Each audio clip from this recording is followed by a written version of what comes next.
Hello everyone, I am Paras, your mathematics teacher from STTB Senior Secondary School NH9 Ring Road Sirsa. Students, हम 4th, 5th and 7th chapter revise कर रहे हैं। 4th chapter हमारे पास है quadratic equations. Quadratic polynomial आपको पता है, वो पॉलिनोमियल जिसकी डिग्री 2 होती है वो क्वाड्रेटिक पॉलिनोमियल होता है ना। अगर इस पॉलिनोमियल को हम 0 के इक्वल रख देते हैं तो हमारे पास ये क्या बन जाती है, क्वाड्रेटिक इक्वेशन। और इसकी जनरल फॉर्म क्वाड्रेटिक इक्वेशन की क्या होती है, ax² plus bx plus c is equals to 0। Students 4.1 में है, हमने चेक करना है कि क्वाड्रेटिक इक्वेशंस है या नहीं है। हम इन इक्वेशंस को सोल्व करेंगे। अगर हमारे पास डिग्री इसकी 2 आती है तो वो क्वाड्रेटिक इक्वेशंस है। अगर 2 के अलावा 1, 3, 4 कुछ भी आती है तो वो क्वाड्रेटिक इक्वेशंस नहीं है। सेकंड में है, ये हमें स्टोरी सम दिए हुए हैं, ये सिंपल इसको सॉल्यूशन ही निकालना, सिर्फ इसको क्वाड्रेटिक इक्वेशंस मतलब स्टोरी सम को क्वाड्रेटिक इक्वेशंस में चेंज करना या बनाना है। नेक्स्ट 4.2 में हमने रूट्स निकालने हैं क्वाड्रेटिक इक्वेशंस के बाय फैक्टराइजेशन, और ये मेथड आप 8th क्लास से करते आ रहे हो। Sum of roots and product of roots वाला फैक्टराइजेशन से निकालने हैं। सेकंड में सारे मतलब 4.2 में जो सारे क्वेश्चंस है वो फैक्टराइजेशन मेथड से हमने सॉल्यूशन या रूट्स निकालने हैं। नेक्स्ट हमारे पास solution of quadratic equation by completing the square. Students, method of completing square मैंने बहुत अच्छे से करवाया था आपको। कंप्लीटिंग स्क्वायर में लीडिंग कोफिशिएंट 1 बनाना होता है, सबसे पहले हमारा काम ये है। उसके बाद जो x के साथ कोफिशिएंट है उसका डिवाइड मतलब हाफ करके, डिवाइड बाय 2 करके उसका स्क्वायर प्लस कर दो और माइनस कर दो। इसके साथ क्या होगा, आपके पास एक फॉर्मूला बन जाएगा या a plus B whole square का, a minus B whole square का, और फिर उससे आपके रूट्स निकल जाएंगे। ये है method of completing square. Next इस एक्सरसाइज में 4.3 में हमने इसी क्वेश्चन के रूट्स निकालने हैं क्वाड्रेटिक इक्वेशन से by quadratic formula. x equal to minus B plus minus B square minus 4ac divide by 2a। ये हमारे पास फॉर्मूला है क्वाड्रेटिक इक्वेशन के लिए। Quadratic formula minus B plus minus B square minus 4ac divide by 2a, और इसमें हमें discriminant किसको बोलते हैं, बी स्क्वायर माइनस 4ac को हम बोलेंगे डिस्क्रिमिनेंट। अब डिस्क्रिमिनेंट से हमें रूट्स के नेचर का पता चलेगा। अगर B square minus 4ac greater than 0 है तो 2 डिस्टिंक्ट रियल रूट्स आएंगे, मतलब अलग अलग रूट्स आएंगे और रियल रूट्स आएंगे। अगर डिस्क्रिमिनेंट इक्वल टू 0 है, रियल रूट्स आएंगे और इक्वल आएंगे। नो रियल रूट्स किस केस में होता है, B square minus 4ac less than 0 के केस में। जब डिस्क्रिमिनेंट लेस देन 0 है तो हमारे पास नो रियल रूट्स आएगा। और 4.4 एक्सरसाइज में हमने सिर्फ नेचर बताना है रूट्स का। स्टूडेंट्स, नेक्स्ट चैप्टर हमारे पास है अर्थमेटिक प्रोग्रेशंस एपी। एपी क्या होती है, लिस्ट ऑफ नंबर्स, जिसमें हमें हर नेक्स्ट टर्म कैसे मिलती है, by adding a fixed number, और उसी फिक्स्ड नंबर को हम क्या कहते हैं, कॉमन डिफरेंस। फर्स्ट टर्म में डी ऐड करेंगे, सेकंड टर्म मिलेगी, सेकंड टर्म में भी डी ही ऐड करेंगे, थर्ड टर्म मिलेगी। तो एक फिक्स्ड नंबर को ऐड करते जाएंगे तो हमें एक लिस्ट ऑफ नंबर्स मिल जाएगी। इसी को हम क्या कहते हैं, एपी अर्थमेटिक प्रोग्रेशन। स्टूडेंट्स, इसमें nth टर्म निकालने का हमारे पास क्या फॉर्मूला होता है, जब हमें फर्स्ट टर्म दी हो और कॉमन डिफरेंस d दिया हो, an is equals to a plus n minus 1 into D. अगर आपके पास d कॉमन डिफरेंस है, n नंबर ऑफ टर्म्स है, a फर्स्ट टर्म है, तो आप an मतलब कोई भी टर्म निकाल सकते हो। नेक्स्ट, अगर आपके पास an मतलब लास्ट टर्म भी हम इसे बोल देते हैं, an दिया हुआ है, a दिया हुआ है, d दिया हुआ है, तो हम यहाँ से नंबर ऑफ टर्म्स भी निकाल सकते हैं। स्टूडेंट्स, 5.2 एक्सरसाइज इंपॉर्टेंट है, इसका आपने हर क्वेश्चन करना है अच्छे से। ए डी एन दिया हुआ ए एन निकालना है, जैसे सेकंड पार्ट में ए एन और ए एन दिया हुआ डी निकालना है। ऐसे ही 5.3 क्वेश्चंस हैं इसमें, 5.2 में जो नेक्स्ट क्वेश्चंस है ये इम्पॉर्टेंट है। Check whether minus 150 is a term of AP की ये टर्म है या नहीं, तो हम इसको एन कंसीडर करेंगे, ए एन कंसीडर करेंगे। उसमें इस टाइप के क्वेश्चंस भी इंपॉर्टेंट है। Find the 31st term of an AP whose 11th term is 38 and मतलब बीच में से आपको टर्म्स दे दी जाएगी 11th टर्म 16 टर्म। इससे आपके पास दो इक्वेशंस बन जाएगी।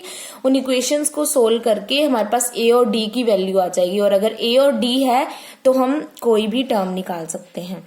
तो ये सारे क्वेश्चंस इंपॉर्टेंट है, अच्छे से कर लेना। इसी टाइप के क्वेश्चंस आते हैं। 16th क्वेश्चन है, जैसे 16th क्वेश्चन इंपॉर्टेंट है, डिटरमाइन द एपी निकालो जिसकी 3rd टर्म दी हुई है 7th टर्म 5th टर्म से 12 ज्यादा है, एक्सीड है मतलब ज्यादा है।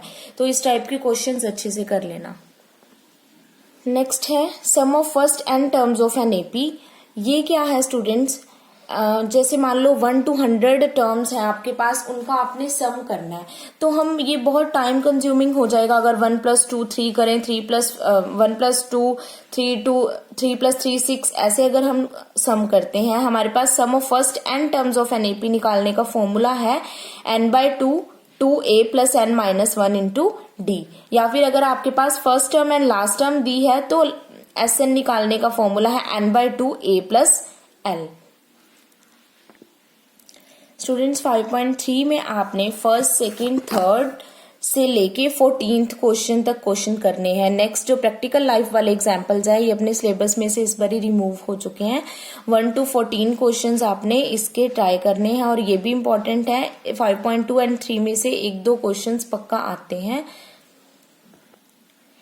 Next we have 7th chapter coordinate geometry. Coordinate geometry में हमारे पास 3 टाइप ऑफ फॉर्मूलाज हैं। एक तो डिस्टेंस फॉर्मूला है स्टूडेंट्स, ये आप इन चीजों से फैमिलियर हो पहले ही कि distance of point from Y axis को हम एक्स कोऑर्डिनेट कहते हैं, वाई कोऑर्डिनेट कहते हैं। Abscissa ordinate coordinate geometry Cartesian plane में बनती है, वटएवर। ये सब 9th में आए 2 चैप्टर्स थे तो वहां आपने अच्छे से किया हुआ बिल्कुल। इसमें हमारे पास स्टूडेंट्स डिस्टेंस फॉर्मूला है। एक तो हमें 2 पॉइंट्स के बीच डिस्टेंस निकालना है। मान लो ये हमारे पास पॉइंट है ए, बी और डी, 2 पॉइंट्स के बीच डिस्टेंस निकालना है। हमारे पास देखो डिस्टेंस यहाँ कोऑर्डिनेट्स दिए हुए हैं। यहाँ एक्स कोऑर्डिनेट और वाई कोऑर्डिनेट को हम इस पॉइंट को x1 y1 मान लेते हैं, इसको x2 y2। तो डिस्टेंस फॉर्मूला जो हमारे पास है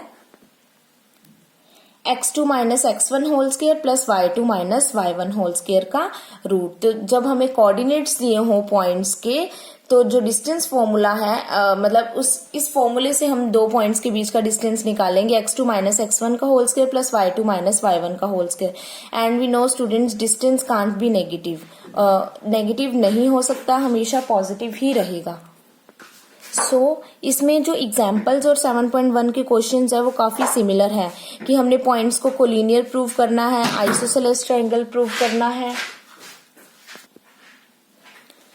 आइसोसेलेस ट्रायंगल में कोई भी 2 साइड्स अगर हम इक्वल प्रूव कर दे। अब 6th क्वेश्चन में हमें क्वाड्रिलेटरल बताना है कि कौन सा बन रहा है।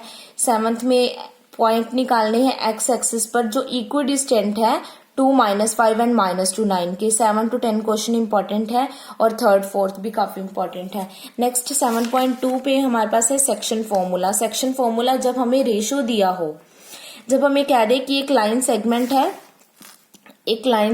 है मान लो ए बी, इसको पी पॉइंट डिवाइड कर रहा है 1:2 में। तो ए के कोऑर्डिनेट्स गिवन है और बी के भी कोऑर्डिनेट्स गिवन है, तो आप निकालो पी पॉइंट के कोऑर्डिनेट्स। तब हम क्या यूज करेंगे, section formula. Section formula x के कोऑर्डिनेट निकालने के लिए क्या है, m1x2 + m2x1 divide by m1 + m2। After that y के कोऑर्डिनेट निकालने के लिए फॉर्मूला है m1y2 + m2y1 divide by m1 + m2। और अगर हमारे पास कोऑर्डिनेट्स दिए हुए हैं तो हम रेशियो भी निकाल सकते हैं इसी फॉर्मूले से। स्टूडेंट्स इसमें मिड पॉइंट फॉर्मूला है। मिड पॉइंट फॉर्मूला मैंने आपको बताया था, जैसे ए बी पी पॉइंट इसके बिल्कुल मिड में है तो ये हमेशा इसको 1:1 में डिवाइड करेगा, ठीक है। तो इस केस में जो हमारे पास सेक्शन फॉर्मूला है वो क्या बन जाएगा, x1 + x2 divide by 2 and y1 + y2 divide by 2। क्या, पी पॉइंट के कोऑर्डिनेट्स निकालने के लिए, क्योंकि m1 और m2 दोनों की वैल्यू 1 होगी। उसी फॉर्मूले में हमने m1 और m2 को पुट करा तो हम सिंपल x के कोऑर्डिनेट प्लस करेंगे डिवाइड बाय 2 एंड y के कोऑर्डिनेट्स प्लस करेंगे डिवाइड बाय 2। नेक्स्ट हमारे पास 3rd जो एक्सरसाइज है उसमें है एरिया ऑफ ट्राइंगल। अगर हमें एक राइट एंगल ट्राइंगल दिया हो तो हमारे पास फॉर्मूला होता है half multiply base multiply height. But when we have given the coordinates, एक ट्रायंगल के कोऑर्डिनेट्स दिए हुए हैं students x1 y1 x2 y2, तब हमारे पास एरिया ऑफ ट्रायंगल निकालने का क्या फॉर्मूला होगा, हाफ x1, मैं यहां लिख रही हूं एरिया ऑफ ट्रायंगल, ठीक है, half x1 y2 minus y3 plus x2 y3 minus y1 plus x3 y1 minus y2। तो एरिया ऑफ ट्रायंगल जिसमें आपके पास ट्रायंगल के तीनों कोऑर्डिनेट्स दिए होंगे x1 x2 x3 y1 y2 y3, just बहुत सिंपल है, इसमें वैल्यूज पुट करोगे और आपके पास आंसर आ जाएगा। 7.3 में एरिया ऑफ ट्रायंगल ये फॉर्मूले का हमने यूज करना है। So students 5th 7th and 4th chapter हमने रिवाइज किए हैं। Wish you all the very best to all of you for your class test. Thank you.